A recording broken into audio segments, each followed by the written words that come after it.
Jenan, thank you for joining me on the podcast. Thank you for having me. It's an honor to be here. It's an honor for me to interview you and to talk to you. And I want to start off by asking you, what is your weapon? My weapon is definitely my words. And why do you Um, think your words are such a powerful weapon?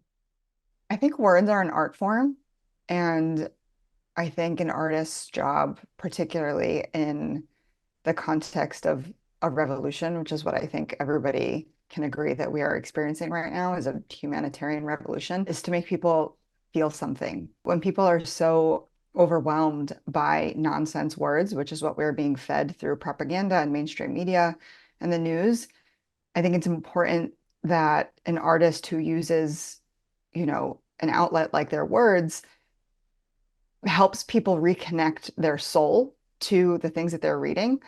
I'm not, trying to bombard them with horrible stories and images that overwhelm them to a point where they're desensitized. My words are always trying to get people to reconnect themselves to what they're seeing, to what they're reading, so that they feel something and that they act. They end up, moving their bodies or using their voices to do the right thing. And how do you think words has shaped the perceptions and the narrative around Palestinians? Words are solely responsible for how people feel about Palestine and Palestinians at the moment. It's important to recognize that this is not new. This didn't come out of nowhere. The media has been manufacturing consent through politicians, through speeches, and through news cycles. They have been manufacturing consent through the dehumanization of Palestinians for decades. It was, of course, pre 9/11, but specifically after 9/11, there was a really huge campaign that ramped up to demonize Arabs and Muslims in the United States, and specifically Palestinians. You can hear it in the way that people talk about Palestine now and what's happening to us, and they refer to things that the media was peddling back in 2001 after 9/11 that was false about Palestinians. It's just been this like at least 20 year effort in mainstream media about how they can dehumanize our people to a point where we can watch what's happening right now in Gaza and people are virtually unaffected by it. What are some of the words that are used to dehumanize Palestinians? I mean, you have in your lecture for Slow Factory, you kind of talked about the connection between Native Indigenous Americans and Palestinians today and how they're called barbaric or savages. And we know that Mhm. Palestinians today, they're called human animals. So, what is the connection? It's the same thing. I think mainstream media is pretty lazy. I think propaganda is a pretty lazy tactic and it's worked before in the past. And so that saying of like, if it's not broke, don't fix it. The same language is being used about Palestinians that was used to demonize Black folks in this country, to demonize the Native Americans that, have been colonized here in occupied Turtle Island. And so they're just recycling the same type of language. They call us savages, they call us barbarians. They position our men to be this overarching threat to white women. And then it just kind of spirals and it demonizes the entirety of a community. In that lesson that I gave, I was just showing examples of literally the same exact type of headlines being used across the board to demonize communities of color and indigenous communities. And they're still using the same language today. The New York Times published an article back in February. This quote unquote journalist, Thomas Friedman, discussed the entirety of the Middle East and compared it to a jungle. He talked about us as if we were insects, used the words vermin and wasp's nest to describe certain areas. It was like fear mongering. And that fear can be used and manipulated into justifying violence. The tactics are pretty much the same. I don't know that they'll ever change. We saw recently during the United States presidential debate, Donald Trump used Palestinian as a slur. That's also not something that's new. Ethnic identities have been used as, and racial identities have been used as slurs before. It's just a continuation. And until people can adopt the skill of media literacy and understanding what they're being fed and see mainstream media as this arm of this entire system of oppression, that it's not for you, it is to uphold the systems of oppression for the powers at hand. nothing is really going to change. So I think media literacy is probably one of the most important skills that people of the general public can adopt, because then you understand what you're being fed more and you understand why. And then you understand that it's coming to your front door next and nobody's safe, and we learn how to stop it. So media literacy is a tool for decolonization. Absolutely. Yeah. They've recycled the playbook. Why is no one, up until now, I'd say, calling out the bullshit? Why can't the masses see through the propaganda, the same recycled propaganda?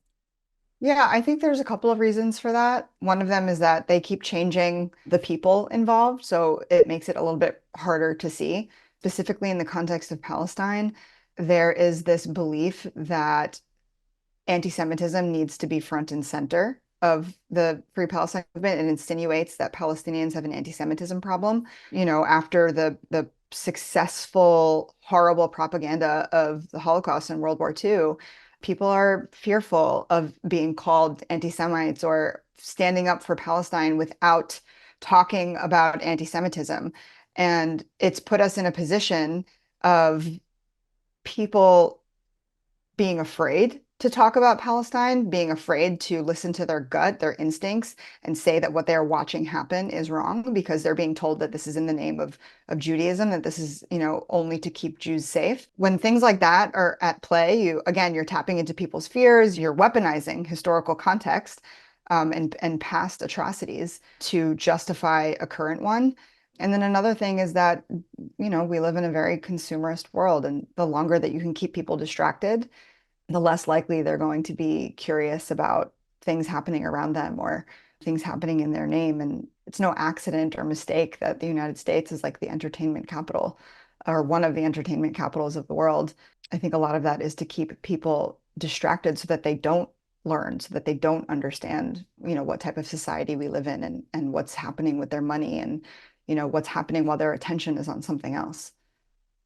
Just a distraction. It's a huge distraction from what really matters and what you need to be focusing on. And, I've heard a lot of people say, like, if you're not speaking up about Palestine, you probably would have not spoken up about slavery either. Curious to hear your thoughts on how kind of the similar system or propaganda worked to justify slavery. What are some examples you could give? And then how does that connect to like the continued oppression of the Black community today in America? I think in the context of slavery, a lot of it was, again, that manufacturing consent from white society. And a big part of that is making white people fearful and getting them to convince themselves that they are the victims in all of this. A really big propaganda tactic during that time was to convince, one, white people that Black people were okay with being enslaved, and that it was for the betterment of white society and society as a whole. And then another was to, again, tap into that fear of brown and Black and Indigenous men, and convince, white society that if Black people were free, that it would put their selves and their loved ones in harm. And we're seeing that same thing happen with Palestine. They like to talk about how Palestinians in 1948 territories are free. It's the only country in the Middle East that affords Arabs the types of freedoms that they experience as citizens in Israel, but like only the 48 territories, right? Like the rest of Palestine has to stay occupied for the safety of 48, and they're okay living under occupation. They would prefer it to Palestinian, formed governments. And then like the violence that we're seeing happening in Gaza, they discuss Gaza, and specifically future generations of Palestinians, as like future terrorists. And so they need to be eliminated in order to keep the rest of the region safe. They've convinced people that they're not just fighting for the existence of Israel at this time. Now they're fighting for the whole world to keep its democracy, and they're fighting to keep the whole world safe. And Israel is fighting the world war against terrorism. So again, just like recycled language. And that all starts with the dehumanization of the people who are actually victims, who are actually being oppressed. And I wanted to ask you about the perfect victim. How would you describe the perfect victim? And then how do you see it play out in the Palestinian narrative?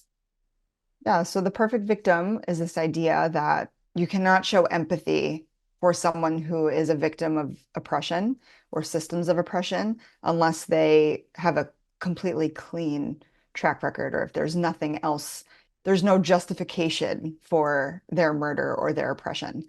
In the case of Palestine, pinkwashing is a huge tactic of Israeli propaganda, and that is the use of queer rights and liberation to kind of cover up their, colonial violence. Queer people have been at the forefront of Palestinian liberation and every liberation struggle across history.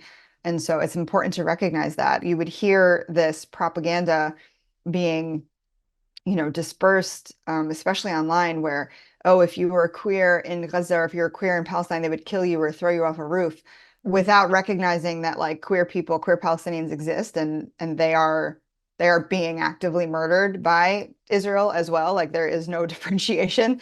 They used those talking points to justify murder in Palestine, specifically in Gaza, by trying to paint Palestinians in general as homophobic and transphobic, and so because of that we deserve to die. Because of that, every society has a transphobic, homophobic problem. It exists all over the world. It's not specific to Palestine. When the media talks about the death toll, they always talk about women and children, and they Mhm. often exclude men. And I'm curious, Mhm. does that relate to the idea of the perfect victim, or is that something separate? Why is it that men are often excluded?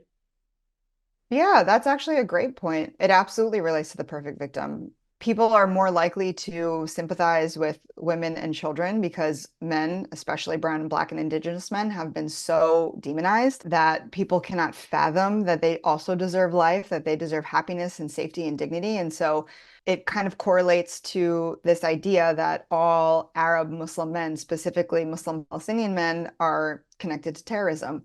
I saw conversations about that circulating a lot in like November, December-ish, when really these really big, death numbers started coming out. And they kept focusing on women and children. That contributes to the dehumanization of Palestinians, is to completely exclude our men from the conversation and only speak of them in the context of terrorism or resistance fighters or something like that. So yeah, that's a really great point. I never actually thought of that. Would your advice to like other storytellers be to be more mindful about including the death toll of men as well? I think it's important to highlight the importance of men in Palestinian society. We're watching dads and brothers and grandpas in flip-flops pull their loved ones out of rubble. We are watching them die trying to get food for their family, the flower massacre. They are just as much victims of colonial violence than, the rest of the Palestinian population. And so it's important to not only highlight them in the death toll when speaking about these numbers, but it's also important to highlight their stories and the contributions that they're making to Palestinian society, and how they've been, also struggling not to just keep themselves alive, but to keep their families alive. Yeah, and I think we saw that more on Father's Day, where Palestinian men were highlighted. There's someone's Mhm. father, brother, uncle, and I think just having more of that, it's probably going to help the cause. You've talked about media as a tool for colonialism, and I want to talk about colonizers' journalism. There's this passage by Susan Abulhawa, a Palestinian writer and activist. So, in an Al Jazeera piece titled Occupied Words, she writes, Jews with thousands of years of rooted European history forged a story of biblical proportions in order to colonize a land already inhabited by another nation. It was an unfathomable fairy tale of an exiled people, untouched by place, time, history, or local life for more than 3,000 years, who were at last returning to a distant land to which they had no identifiable familial, cultural, genetic, or legal connection. And that somehow, this claim trumped that of the native society of Palestine, which had dwelt, cultivated, and built Palestine over the centuries. The only thing that could embed such a counterfeit, fluctuating, and inconsistent narrative in an otherwise well-documented historic timeline was the meticulous, cold-blooded grammar of deceit that only language can accomplish. So do you think, She's so good. so good, your weapon is words? So do you agree that a grammar of deceit has a huge part to play in the genocide today? Yes, in the context of Palestine, the grammar of deceit is absolutely there. Something is picking apart headlines. We just talked about the death toll. When we talk about Palestinian victims of Israeli colonialism, you can see in the words that they choose when discussing Palestinians, it's very passive. When they talk about our death, it's very mysterious. It's never a direct language. It's never a perfect explanation or detailed explanation of how we died and why we died, which is always the occupation, the siege, the apartheid, the genocide. They leave it up to the reader to kind of try and figure out what happened to the Palestinian that was killed in an airstrike that landed on their, three-story family home with their entire family inside.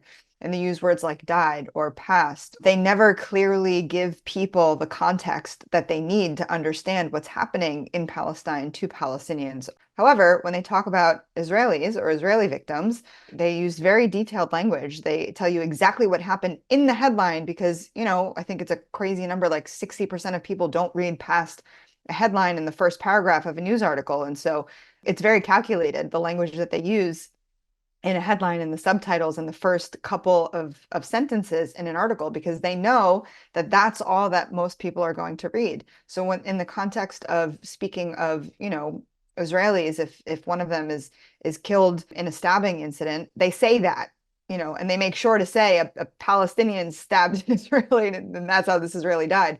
But when they talk about Palestinians and our death, it's always a mystery. It's always in a passive voice. It never accurately explains what's happening to us. And if the off chance that it does, it's at the bottom of an article in very small font with other information that people are likely never going to get to. So I want to talk about language as a weapon and get more into colonizers' journalism. So I'd like to share some words with you, and if you could kind of decolonize the word and kind of explain what it really means. The first word is conflict. Colonial journalism and colonial words are very neutral. It's attempting to kind of hide the obvious colonial violence that's happening. So they use very neutral terms. So conflict is something that's a neutral word. It equalizes the playing field a little bit. And so for somebody who has no idea what's happening in Palestine, which I genuinely don't understand how people like that still exist today, but they do. They hear the word conflict and they think that it's two equal powers that are fighting each other, that they have the same, arsenal of weapons, that they have the same military strength, that they have the same goals, right? A lot of people think that, Palestine is simply a fight over land. And while it is, it's also a fight for Indigenous survival and right to self-determination on Indigenous land. That term conflict kind of makes people, it doesn't kind of, it absolutely makes people believe that Palestinians and Israelis are equal combatants. It waters down the true purpose of why Palestinians are resisting and what we are resisting. It's not an equal fight. The next one is terrorists.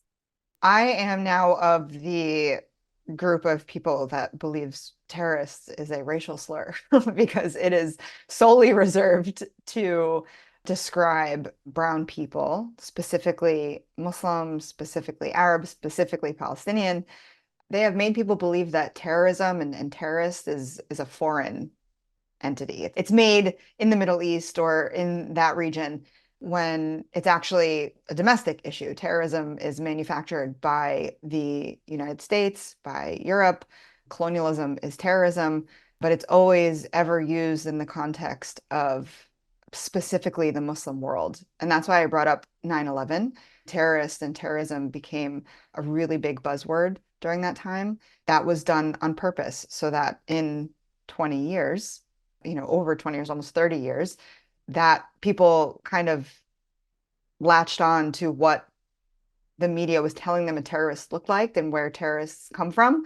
And so they're applying it to what they're seeing right now happening to Palestinians. And so if you can chalk up 9/11 to foreign terrorism and then get people to feel a certain way about these people that are being called terrorists, when those same people are being mass murdered on your phone screen in high definition every single day, you're less likely to feel bad about it.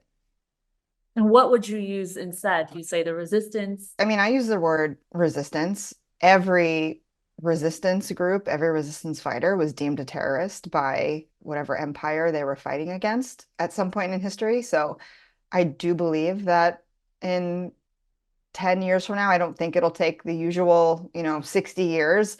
I think in the next decade or so that we will see Palestinians being talked about in the context of resistance the same way that, the Black Panthers went from a terrorist organization to a resistance group.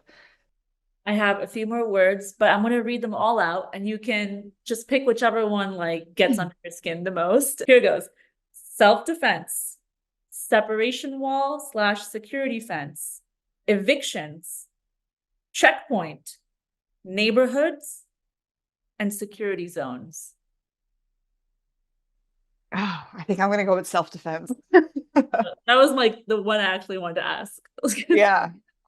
Self-defense. Everybody believes in the right to self-defense, right? It's non-negotiable. If somebody is attacking you, you have the right to defend yourself. Even when I was growing up, when I was a kid, I remember having a conversation with my dad about bullies, and he was like, you don't ever put your hands on somebody first, but if they come for you, you know, you end it and you protect yourself and you defend yourself. And so everybody can get on board with the concept of self-defense. But again, the idea of positioning Israel as the victim that is consistently defending itself in a region, infested with terrorists, the way that they like to talk about us, it ignores the context of Israel being a foreign occupier on indigenous land and oppressing through government systems, oppressing the indigenous people who inhabit that land. And so the idea that violence didn't exist in Gaza or in occupied Palestine pre-October, it allows people to use words like conflict, right?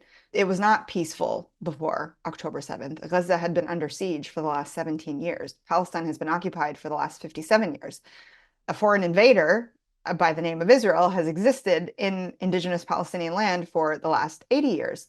And so using terms like self-defense without the context of understanding that Israel has been enacting violence on Palestinians every single day since its existence, is used to get people to kind of forget about what's been happening to Palestine. The Israel Project, TIP, published a global language dictionary in 2009, so it's a while ago, but it was really for pro-Israel advocates in the US, politicians, the media, and it's a 116-page handbook. And in the handbook, there are sections highlighting words that work when speaking to the American public about Israel and Palestine. So I want to share some of these passages with you. So this first passage is an example of how pro-Israel advocates should use rhetorical questions because that's what Americans kind of resonate with. Words that work. Here's the passage. What should Israel do? Imagine if thousands of rockets were fired into your community every day and every night. What would your country do? What would you want them to do? Don't we have a duty to protect our citizens? Israel tried very hard to avoid civilians in their actions in Gaza, but unfortunately, Hamas and other terrorists placed guns, rocket launchers, and weapons smuggling tunnels in the heart of their civilian population. Israel must defend its citizens. Why does Hamas intentionally place Palestinians in the line of fire? As I was reading this was from 2009. This is not from 9 months ago, but this language can literally just be used today and it still fits. So how would you debunk this narrative? Like, how would you inform audiences from a Palestinian perspective? How are you doing that? The main story, which is not a story, it's simply the truth, that Palestinians are consistently trying to educate the world on is what colonialism is and to get them to understand that it still exists. Specifically in the United States, our history books talk about colonialism very sparsely, but when they do, they talk about it as if it's something of the past. And so it's important that we continue to teach people that these history lessons that were already whitewashed for them to learn are actually a lot more violent than what they have learned and are still happening today. And I think that that's also why it's easy to kind of talk about the solidarity between the Indigenous American community here and Palestine, because they see themselves in us and in our struggle, because it's the same. It's the same people, it's the same colonizer, it's the same tactics with just more advanced weaponry. That handbook that you talked about, it gives a lot of like easy explanations, right? Like people, in the same way that propaganda is pretty lazy, people are pretty lazy and that they don't want to do a lot of work to understand something. And so Israel and all of its, Hezbollah proxies give people these like easily digestible excuses and defenses for them being violent. And the average American will read it and be like, yeah, that makes sense. Of course. Like, why would they hide all of these things and keep people in Gaza so densely populated and on top of each other, going back to them believing that we're all terrorists? Like, yeah, of course terrorists are going to do something like that. When in reality, it again ignores the context of colonialism in that Israel is a foreign invader. It is colonizing indigenous Palestinian land. A majority of Gaza's population are refugees who were expelled from the rest of 1948 Palestine, and it is so densely populated because of that.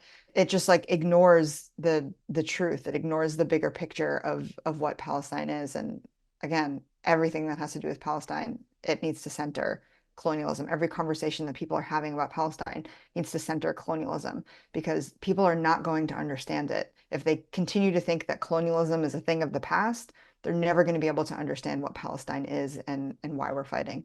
What you said was so true, because it's even in that handbook, the way they treat Americans, American public, they don't think very highly of the American public at You all. would think Americans would be offended. The lack of effort that Hezbollah has been portraying over the last 9 months should be offensive to people, that they would think that you're stupid enough to believe the things that they are feeding you. These rhetorical questions, it's actually like, use rhetorical questions. It's a distraction. Yeah, language is absolutely used as a distraction. It should be very, very easy for people to say it is wrong to bomb a civilian population into dust. It is wrong to bomb a city of 1 million children. It is wrong to forcibly starve people and use food and electricity and gas and water as a weapon of war. We have lost the basics of humanity when we allow things like Israeli propaganda to pit us against each other into arguing semantics and arguing, nuance and talking about these talking points that they throw out into the world. They're literally just throwing things to the wall and seeing what sticks. And at one point, everything stuck. But now, because there are Palestinian storytellers and Palestinian journalists who are telling our stories firsthand, we can kind of like deconstruct that for people and get them to believe, just like simply just believe your eyes, believe what you're seeing. And you've said your audience is the average white American. Is that Mhm. correct? Yeah, I think at one point it was. That's definitely changing a bit. Who is it now? I think it's a mix of the average white American and also just Palestinians who want to be seen. Like they see themselves in my content, they feel represented in my content. I talk a lot about how I'm in a position of privilege where I work for myself, and so I can say things that would get me fired from a corporate job. And, it's important to remember that there are a lot of Palestinians who can't speak like this, who are afraid, but who also like literally can't because they would be fired from their job and they need to provide for their families just like everyone else. And so my content is, a mix of me saying things that other people wish they could say, but they can't. And so they share my stuff, and also of the average American who is learning. I think that I have built that audience of the average American because at one point I was the average American. I knew I was Palestinian, but I just was raised to believe that Palestinians are white Americans. And so I understand how distracted the average American mind is and kind of how to tap into it because I took myself out of that. You said in a podcast that you thought you were white. It's not just me. We were all raised to believe that we were white. There was no, we talk about the census box. There was no box for Arab or Middle Eastern or North African. And so we were just kind of forced into this non-white white identity. We blended in for the most part. A lot of us blend in with the white community. Those of us that don't have a much harder time. There were like some specific examples that I wanted to get into of your work. And I'm just going to play a short clip from one of them from Could You Okay. Carry Them? I'll just play the first 40 seconds. Could you carry them? If you were alone in the middle of the rubble-filled streets and your brother's body laid lifeless on the ground, could you carry him? If you were sleeping and your tent was set ablaze and your mother's body was discovered once the flames had gone away, could you carry her? Could you carry your father after his body was sprayed with bullets? Or your child, whose body became so frail from starvation, so small they should be weightless, but the weight of their loss feels heavier than 1,000 tons. Could you carry them? So I want to stop it here. You know, there were many comments on this video. Some of them are, thank you for carrying the responsibility of helping us ask the hard questions, making us delve deep into our humanity. Your question, Jenan, isn't just a question of physical ability to carry them, it's mental ability as well. Can you mentally carry your mother? Can you mentally carry your child? Their lives are equal to ours. Their pain is the same. Grief and loss feels the same. How can this still be happening to Palestinians? So people are really connecting with this story that you shared. What was your approach when you decided to share this story? And why do you think it's resonated with so many people? I think that we are so inundated with these violent images from Gaza that I just want to make sure that we're not desensitized to it. I have a thought for every single image that I see, and I try to get people to kind of like latch on to those thoughts. Like, I don't want them to be fleeting. Specifically in Western society, it's very individualistic. And so we talk about when things like make you anxious or they don't make you feel good, like there are these intrusive thoughts that you just kind of like you let them go, right? You give them a second to process, but then you like don't think about them again. But like I need people to hang on to those intrusive thoughts so that they understand the type of life that Palestinians are being robbed of and what we're being forced to live in Palestine. And so that particular piece of content came from it was a boy, maybe 17, 18 years old, who was carrying the body of what I assumed was, his younger sibling. And he just looked so exhausted. And in that moment, I personally, these are all my thoughts that I put out into the world. I saw that 2 seconds of a video and I just thought about how tired everybody must be and how we're still watching the same images. We're still watching people pull their loved ones out of rubble. We're still watching people bury, entire families en masse. And I just can't help but think of how tired they are. And I know my strength as a mom of two, like at the end of every day, I'm like, I can barely carry, my 21-pound 2-year-old. I can't imagine ever being in a situation where something happened to my family and I was the only one left and I had to physically carry my family members' bodies to a place of safety or to their final resting place. And I just needed people to hang on to that moment. I also really believe in like collective consciousness. And so I think that if I'm thinking of something, there must be someone else in the world that is thinking the same thing.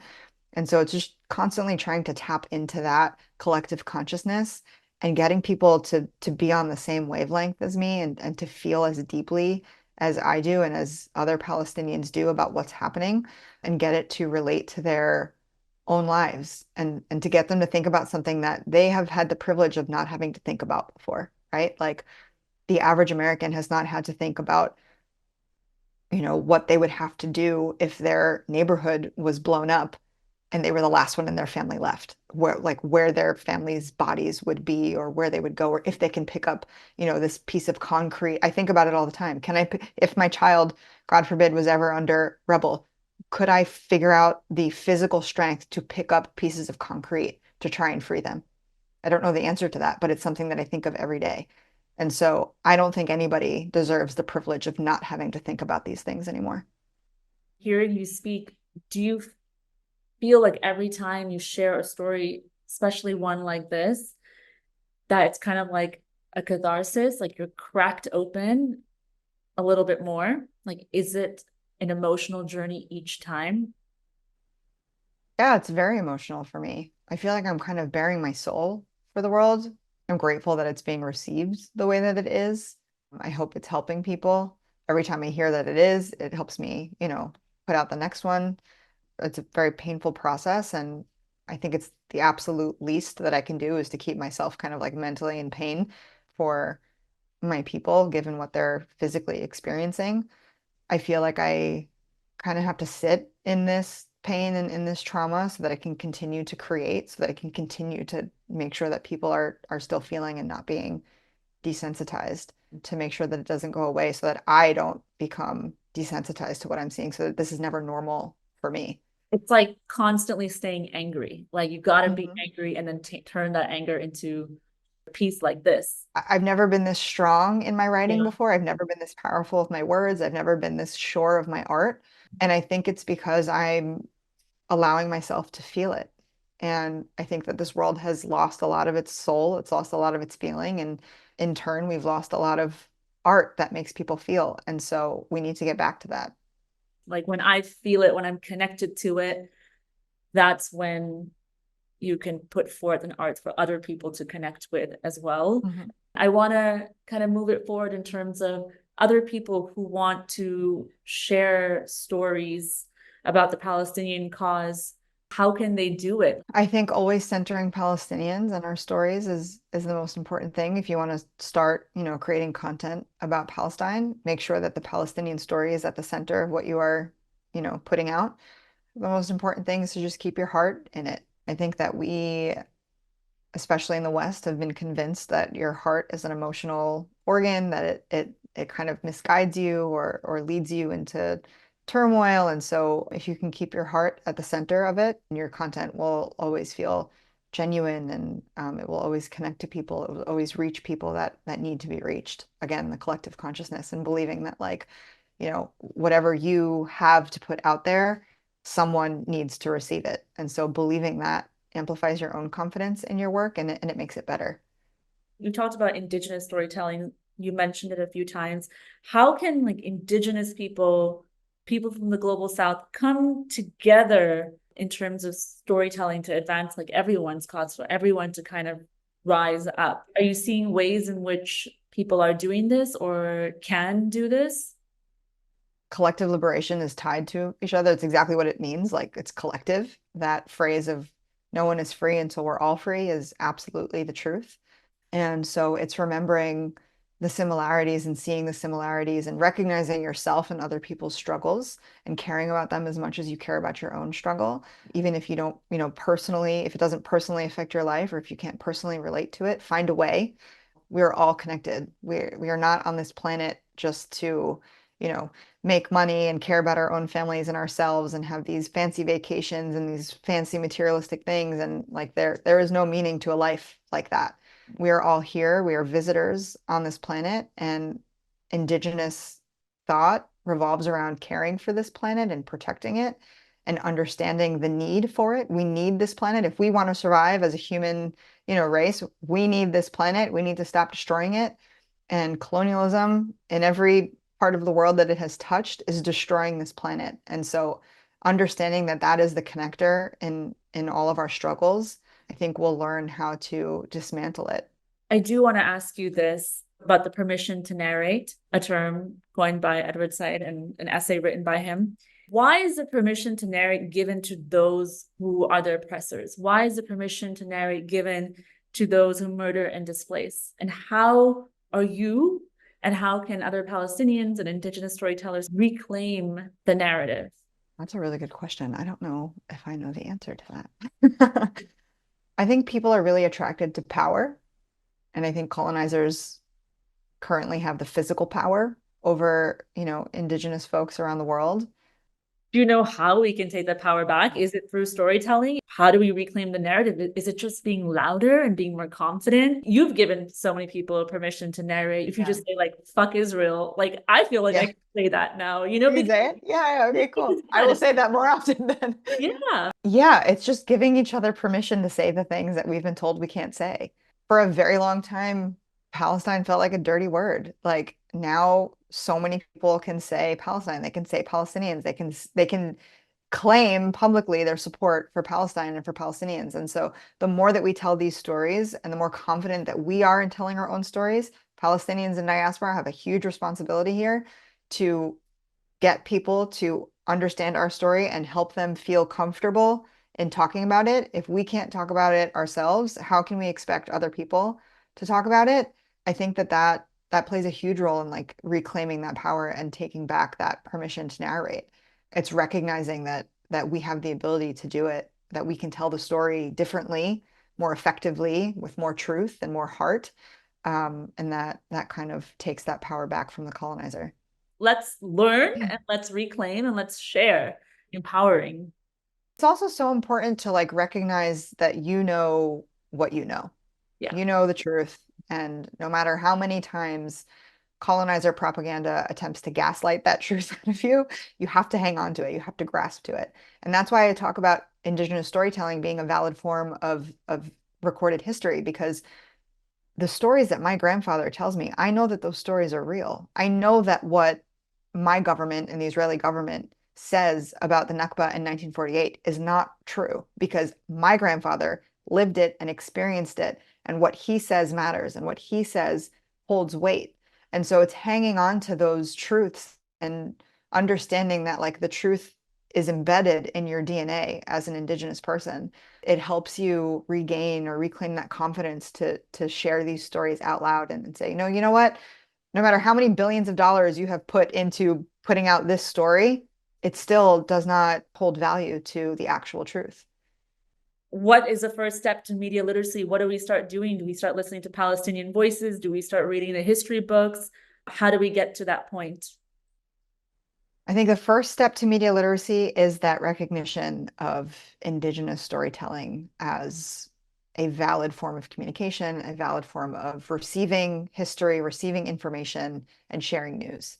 Even in colonial journalism, when they're reporting on a story, they find a witness. They need to hear it from a witness. And so find witnesses, find Palestinian witnesses, talk to Nakba survivors, talk to their descendants, listen to our stories from us, not from, the colonizer's perspective. Listen to how we've experienced things and form your opinions based off of things like that, based off of the truth, based off of firsthand experiences or, familial stories. That's definitely step one, because when you can recognize that what you are reading in mainstream media is not giving you the whole picture, right? Like I have had friends tell me that they read a story in the news that they knew kind of felt off, but didn't know why.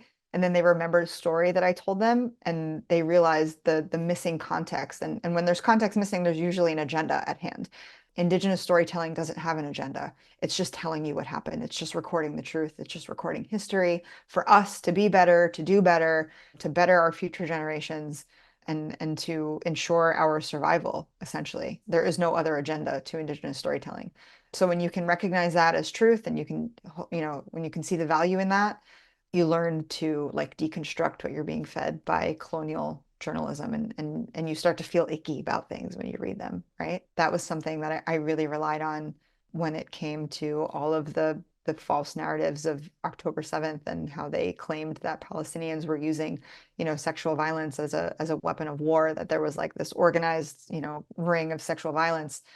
I knew it didn't feel right. And I held on to that for the amount of people that told me that, I was wrong. I was like, I know colonial journalism. I know how they have talked about Indigenous people in the past. I know how they have talked about our resistance in the past.